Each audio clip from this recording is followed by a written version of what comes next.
it's really interesting with Ring to me. I started this because I saw how much the fine jewelry I made wasn't always accessible to people that I loved and also really appreciated good design.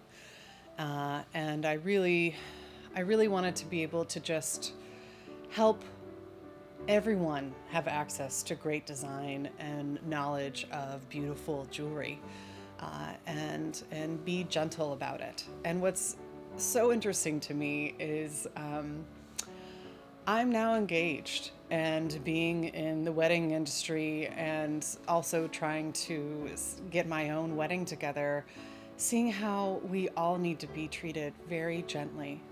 It is such a stressful time, and it's also a joyous time, and that's what we should be focusing on more than anything. And it's not always that easy. So I really want to facilitate an environment where it is just about joy and learning and celebration and being gentle with ourselves, because I think we all can be judgmental about how we move forward.